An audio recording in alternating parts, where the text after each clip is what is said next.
Summer's coming to a close, and some of you are going back to school, but video games never stop. I'm Jake, and I'm here to bring you the top 10 games releasing in September 2016. Starting off with number 10, we have Dragon Quest VII, Fragments of the Forgotten Past. This was a classic Dragon Quest game on PlayStation 1, but it's been rebuilt for the ground up for the Nintendo 3DS. Was Dragon Quest VII really the best Dragon Quest game? That's up to you to decide. But when this releases, you're gonna have a solid-ass RPG for your 3DS, because Dragon games are damn good, and this one is no slouch. The story and presentation and basic setup might seem very similar to something like Chrono Trigger, but honestly, it's the gameplay where Dragon Quest really shines. You're gonna be jumping back and forth in time, exploring a surprisingly big world, customizing your party with a bunch of different vocations, over 30, and the game does have some pretty nifty Street Pass integration that some of you Street Pass addicts might like. We don't talk about 3DS enough on this channel, but I think this is going to be a very good one for your machine this month.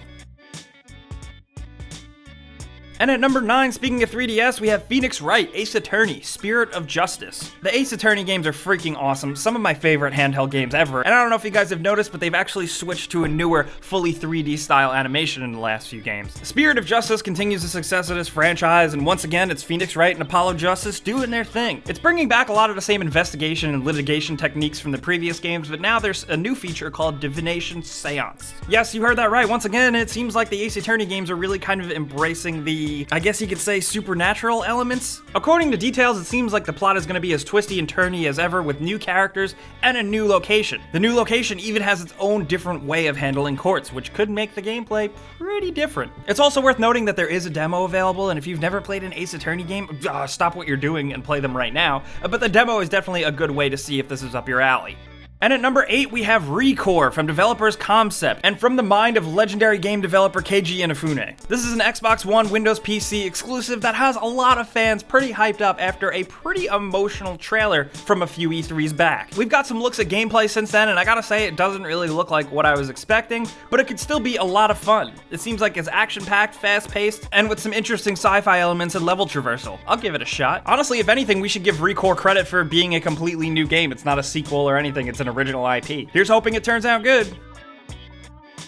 And at number 7, speaking of sequels, we have NBA 2K17. This time around, apparently My Gym and My League game modes have been massively improved, allowing for a ton more customization, with both modes getting a bigger emphasis on dynamically expanding teams and just general league expansion. With the 36 teams, you can actually modify any aspect of those teams. And creating an expansion team this time around is very similar to real-life expansions, and they're really fleshed out. Other than that, what you get is another update on an already solid and awesome basketball franchise. I play them every year, and I'm pretty sure that's not gonna change.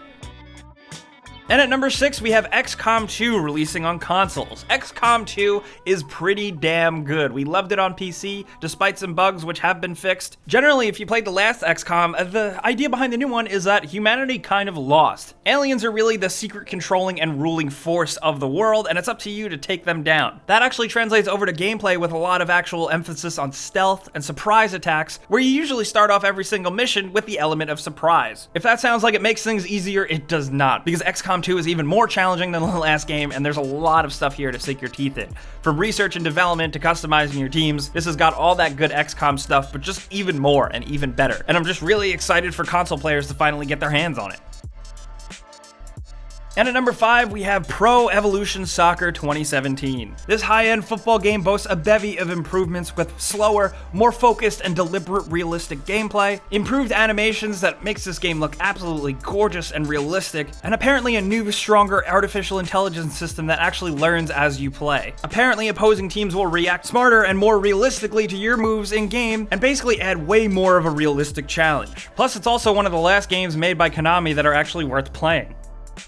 And at number 4, we have FIFA 17. Yes, this month is the month of soccer/football games. The big football franchise this time around features the ability to better control shots on a goal. New mechanics allow you to completely customize your kick more than you ever been able to before. There's also new options in how you shield a defender from the ball, with an emphasis on pushback mechanics. And of course, the usual updates to sports games like an updated roster and some tweaks on graphics and animations. It seems like for football fans, September is definitely your month.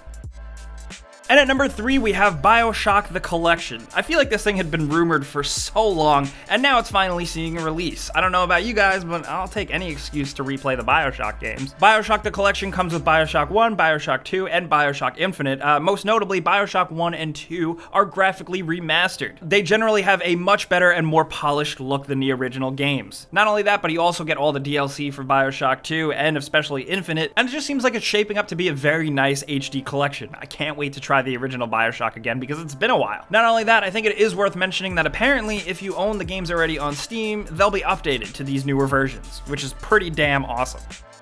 And at number 2, we have Destiny: Rise of Iron. Yes, before you comment, a lot of people are very excited for this because a lot of people still do play Destiny. Rise of Iron is going to give players a lot of new stuff, like a new raid, new gear, new strikes, lots of new enemy types, a new social area, and a full Plague Land area on Earth. Not only that, but of course you're getting new multiplayer maps and all that stuff. Every single update and expansion on Destiny has made it a much better game, and it seems like Rise of Iron is going to be no different. If you play Destiny, I'm pretty sure you're foaming at the mouth for this content. And at number 1, we have Forza Horizon 3. Personally, I enjoy the Forza Horizon games much more than the classic style original Forza games, and it seems like this time around Forza Horizon 3 is really doubling down on just crazy, ridiculous fun factor. This time around you're exploring a pretty exotic looking Australia with 350 different cars of all different types. There's some really intense co-op racing and driving modes. You're driving off-road trucks, Ferraris, Mustangs, street racing BMWs. Basically, it seems like you're getting the best of everything with Forza Horizon, from off-road stuff to street racing, so that's why I'm really pumped. I mean, come on, have you seen the trailer? You can drive a freaking Lamborghini on the beach. That doesn't make any sense, but I still want to do it. So those are the games of September, but we also have some bonus games worth mentioning, including the very interesting and unique looking Tomorrow Children is also releasing, as well as current-gen consoles getting a Dead Rising series remaster. And also, apparently Battlefront is getting its Death Star expansion, but it's only listed for September with no date.